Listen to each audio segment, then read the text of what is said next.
Well, a warm welcome to today's talk. It's Wednesday the 22nd of September. Lots of questions coming in over the past months really on India. Why has India been apparently so successful in managing this pandemic after that terrible surge we saw last summer? Things seem to have gone dramatically well. Why is this? And really we need to call for more research on this, because I think there's something really quite interesting, or many things interesting, we can learn from the India situation. And we don't seem to be capitalising on this information at the moment. But let's look at the context of this first of all. So new daily confirmed cases. India, of course, we had that big surge there, now way down. United Kingdom, much higher, of course, in terms of per capita numbers. Here we have the testing. So we see that the testing in India is much lower than in the UK, but this is going to probably result in less cases in India being diagnosed than there actually is. So this is an underestimate of cases, but it's fairly consistent over a period of time. So I think we can use this because we've got consistent underreporting, we would imagine, in India. Now, share of the population fully vaccinated, well, in the UK, well over 60%. In India, we're about 14% now. And this is just picking up gradually for people fully vaccinated, which of course is needed for significant protection against the Delta variant. And then we look at the deaths in India. They did go up quite sharply then, as we knew, but they've stayed relatively level after that, whereas in the UK we do see a slight increase at the moment. So pretty stark data differences there between the UK and India. So what's going on in India? Well, I want to look at the home medical kits they've been using in India. So let's start off with the example of Goa first of all here. Relatively small population state, but as early as October 2020, we're talking about this policy. Chief Minister, in the presence of the Minister for Health. So this is all referenced largely in the Hindustan newspaper, which is a national newspaper in India. So what they did here is the population of Goa, they were giving out family kits, and this consisted of a pulse oximeter to measure oxygen sats, the amount of oxygen in the blood, so they could detect if people were being deteriorating. Digital thermometer, so they knew what the temp was. Paracetamol tablets. Now, paracetamol tablets would reduce aches and pains. The problem, to my mind, with paracetamol tablets is that also reduce the temperature, which is not always a good thing to do, but nevertheless, that's what's in these kits. Vitamin C, 30 tablets. Multivitamins with zinc, which we know is an important immunological required molecule, 30 of those. Vitamin D, which we've looked at again, 2 packs of vitamin D. Ivermectin, 12 milligram tablets, 10 of those. Doxycycline, 100 milligram tablets, 10 of those. Now, there was some thinking that doxycycline was going to be helpful in protecting against COVID-19, but it's looking like it's not.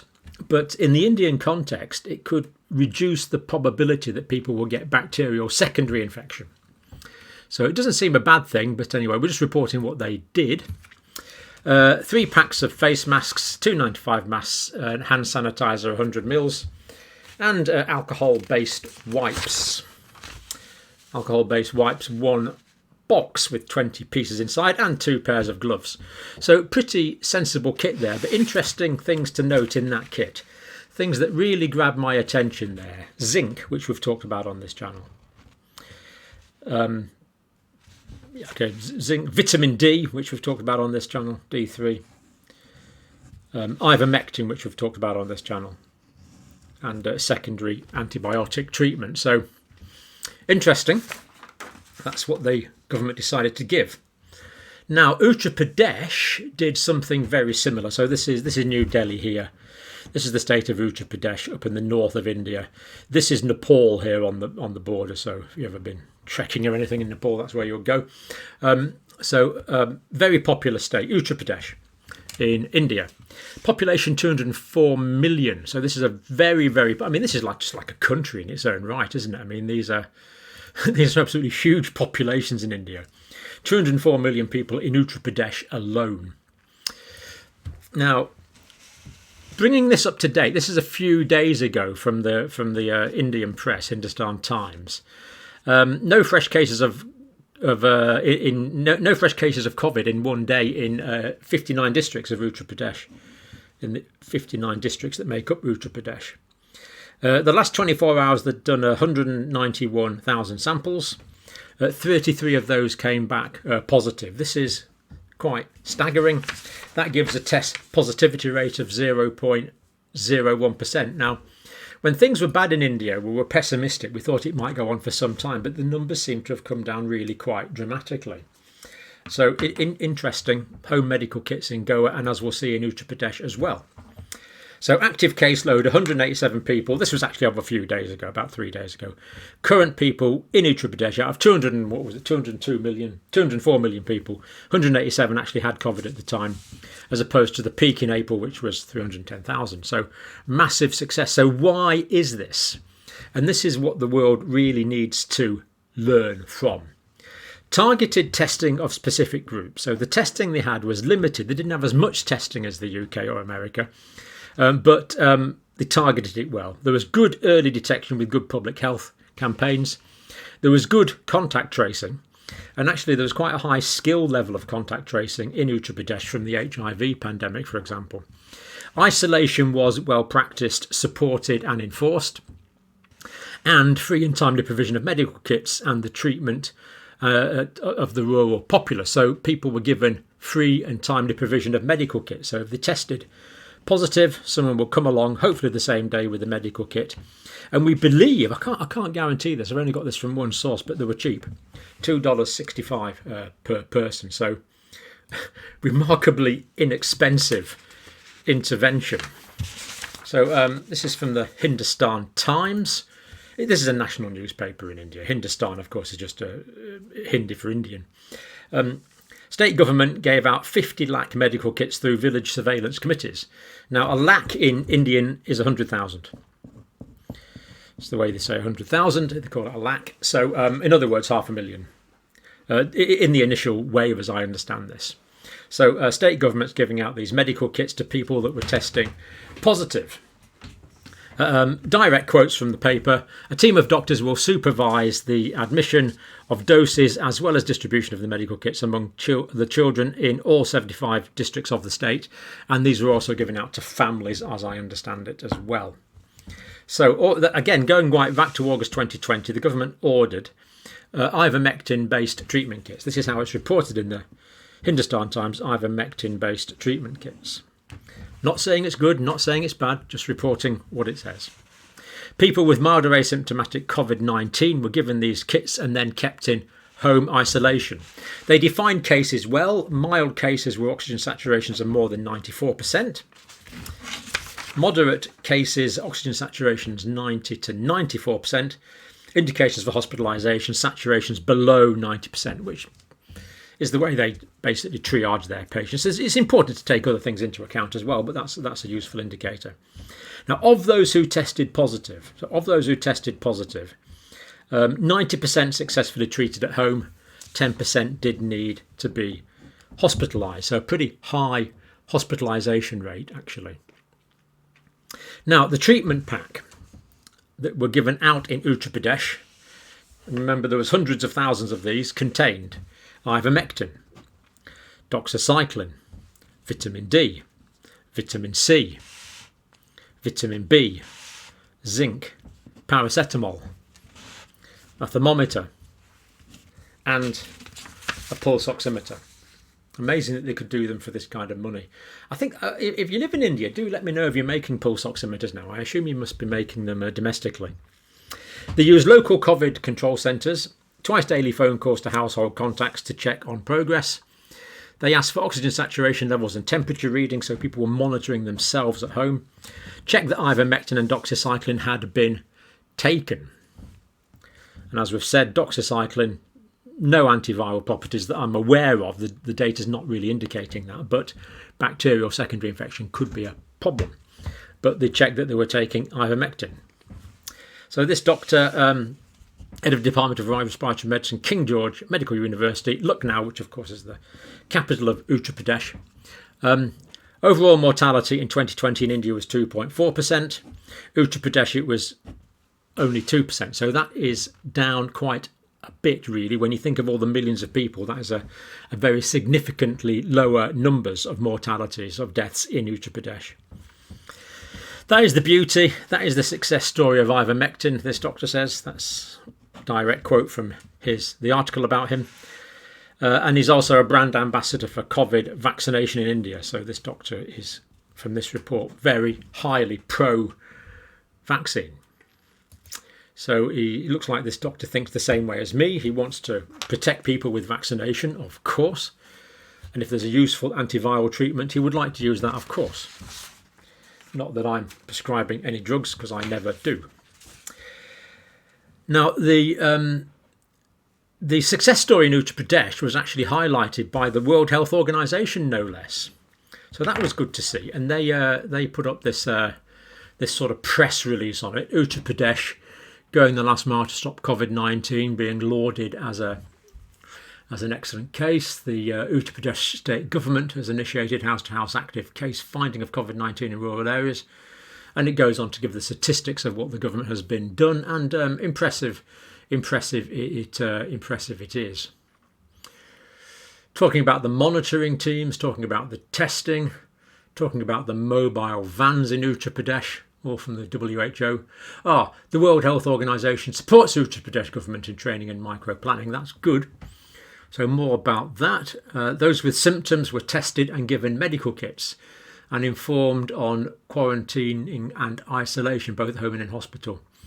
Now, the WHO seemed to run out of space there, so they didn't give the details of what is in the medical kits, unfortunately, but we have done that from the sources I have given you the references for. Don't take my word for it. Click on the references, check it out for yourself. So there's just a few of the references there that I've been using. Uttarakhand state also in the north, population there 10 million. Now this was also, no, that's something else I'm going to show you. So Uttarakhand, population 10 million. State level clinical technical committee chief secretary Om Prakash to all district magistrates recommended. The panel has recommended the ivermectin tablet as mass chemo prophylaxis. So chemo means it's a chemical or a drug. Prophylaxis means preventative. To effectively control the surge of COVID-19 infection, that is their view. That is their view. Now, I've managed to find this graphic here, which shows an interesting correlation. So new daily cases in Uttarakhand, they're the numbers up there. This is the time spell here. Now, this is when the All Indian Institute of Medicine and the Indian something for medical research, Committee for Medical Research, they added ivermectin to their protocols there. It was implemented, as far as I can gather, in Uttarakhand around about the 11th of May, which would be there. So it would take that week to get out, and then, strangely enough, the cases dropped quite dramatically. Interesting. It's what you call a temporal correlation. Doesn't prove causality, but it's an interesting temporal correlation. So I thought that was all quite interesting. Now this is from this is an official CDC Health Advisory. I've put the link in so you don't need to read it now. You can peruse it at leisure. Ivermectin is a US Food and Drug Administered approved prescription medication used to treat certain infections caused by internal and external parasites. When used as a prescribed for approval indications, it's generally safe and well tolerated, so that's good to know. And then they go on down there and they look at the increase in prescriptions for ivermectin. Now, as far as I can gather, this is data from the National Prescription Audit Weekly database. Collects data from a sample of approximately nearly 50,000 US retail pharmacies, representing 92% of retail prescription activity. So this is officially distributed by pharmacists, so therefore is presumably officially prescribed by doctors, and we see this big increase as of August. But of course then, as we mentioned yesterday, it goes on to recommend strongly against taking any drugs that are not prescribed by a doctor, and indeed veterinary preparations, which of course we agree with. So I thought that was a few interesting things about India. So what can we say for sure? The cases in India have gone down quite dramatically, And epidemiologists and government bodies around the world need to give us something more definitive than my quick sketch here of why that is the case, because I strongly suspect that there is something to learn from the Indian experience and the success of the Indian experience. And because of the relatively low levels of vaccination, I don't think we can attribute it to vaccination. Can we attribute it to other things? We don't know. We need people to tell us this. Has that got implications for prescribing and things in other countries? Well, this is what we need official bodies to tell us. You can't get that from a YouTube video. We need people to tell us about this. But there's some interesting temporal correlations in India. Now, I'm just going to do a couple of feedback items. Just show you maybe some of these. John, what is the matter with you? Why on earth would you take the risk of injecting children for a disease that they are already 99.9% immune to? This is from yesterday's video where we talked about the Pfizer report on giving vaccines to 11 to 15-year-olds. I wasn't saying give them, I'm just reporting what Pfizer says. Just the same as in this video, I'm reporting what was said. I am not recommending necessarily that people vaccinate young children. I'm not recommending that they don't. I'm just reporting what it says. You have to assess this data for yourself. And I'm certainly not prescribing any medicines or vaccines. That's not my job. So the answer is I'm reporting. I'm not trying TDS. I'm not trying to tell you what to do. I wouldn't dream of telling you what to do or trying to tell you what to do or giving you medical advice. MC, what next, John? Vaccines as part of the birthing process. How do you sleep at night? Well, yeah, I mean, that would become absurd, MC, but we take your point. I think everyone understands your point. Again, I reiterate, I am not advising treatments. I'm reporting what other people and hopefully reputable people are saying with references. Now, we also talked about getting emergency care. And this is a really serious point now because Lynn said, I said take immediate medical advice. Let's just say that the wait times in ERs in the Boston area are 8 to 14 hours. It will be hard to get immediate medical attention. No idea, that's just what Lynn said in the comment. If that is true, then 8 to 14 hours is too long for many medical conditions and too long for any painful conditions. D says, seek immediate medical attention is a joke. Sorry, John, my recent brush with TIA is a transient ischemic attack, like a mini stroke.